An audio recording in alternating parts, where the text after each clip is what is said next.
कई सारी बीमारी आज मेरे पास ऐसे ऐसे भी आते हैं अपने यहाँ कि छोटा सा बच्चा है और उसको शुगर है।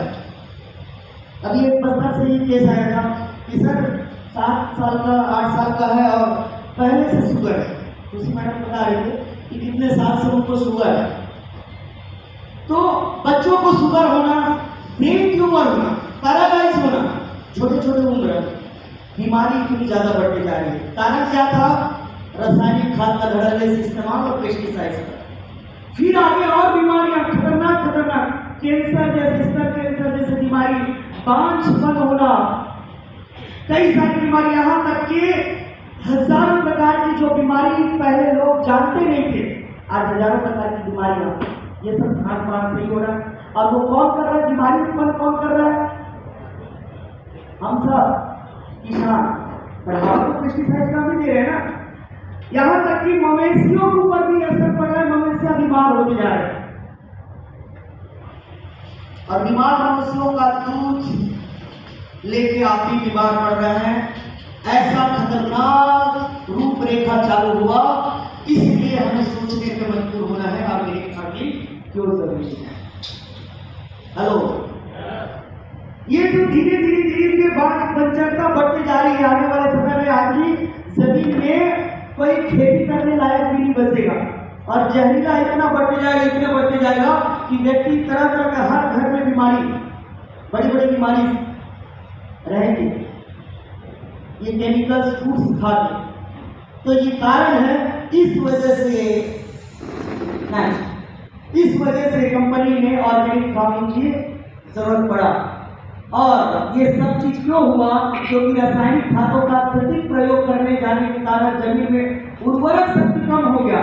साथ ही उनका मृदा संरचना जो था, मृदा संरचना मतलब समझ रहे हो, जमीन का जो स्तर बनता है, वो स्तर में जो रहता है जिंक, लोहा, कॉपर, यानी जितने प्रकार की खनिज तत्व, वो मैग्नीशियम आदि में कमी आ गया। जैसे कि मिट्टी में कठोरता, बांझपन, और इस वजह से मिनरल्स और जो खनिज संपदा है वो सारी चीजें धीरे धीरे धीरे धीरे आउट हो गया। और इसलिए हमें रासायनिक खादों की जरूरत पड़ना चालू हुआ। क्योंकि हमारा जमीन कैसा चाहिए हमें?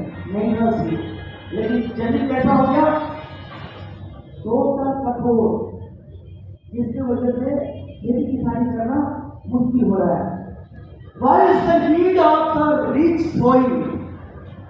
अब हमारे पास में जो प्रोडक्ट है, ये इन जरूरत रिच सोइल, एक समृद्ध जमीन, एक अच्छी समृद्ध जमीन की जरूरत क्यों है?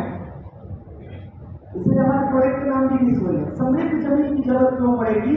क्योंकि देखिए, कंपोजिशन अगर हम समझे, मतलब जमीन की स्तर, तो जमीन के स्तर क्या होता है? पहले मिनरल्स होता है, ऑर्गेनिक होता है, फिर मिनरल्स होता है, फिर उसके बाद हार्ड होता है, फिर वाटर होता है, उसके बाद में फिर मिनरल्स पदार्थ, और फिर एक डिस्ट्रॉयड फ्लो रॉ डिस्ट्रॉयड रहता है। मतलब एक मान के चलिए कि जो जरूरत ही जमीन स्तर होता है, जिसको हम पत्थर, कंकड़, जिसमें कोई प्रकार का मिनरल्स नहीं होता, ये हार्डनेस। और कोई भी जमीन को उधार के देखिए, उसमें कितने मात्रा में क्या होता है? एक जमीन जिसकी अगर हिस्सा तो मैं नाप करूं, मेजर करूं, या आपकी जमीन की परीक्षण करूं, तो जमीन में 25% हवा होता है और 25% पानी होता है और 45% मिनरल्स होता है और 5% ऑर्गेनिक मटेरियल होता है। अच्छा, इंसान के शरीर में हवा कितने परसेंट होता है? भूल गए? 6%।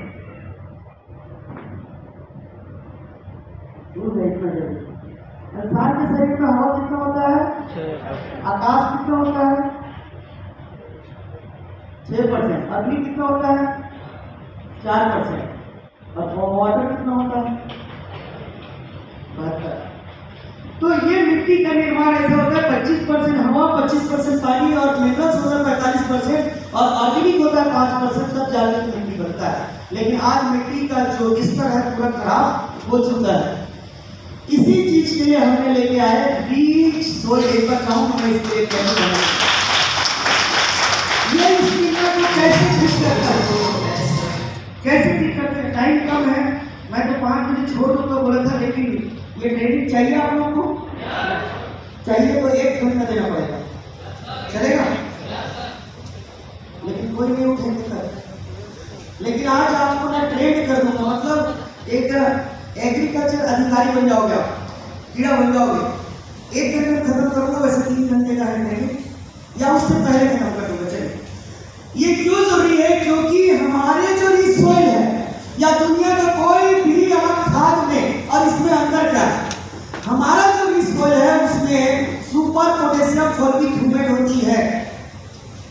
और ये क्या काम करता है? क्योंकि हमने पूरा स्तर वाइज बनाया है कि जमीन का स्तर क्या होगा और उसके लिए क्या जरूरत है, तो हमारा रिसोइल में सुपर पोटेशियम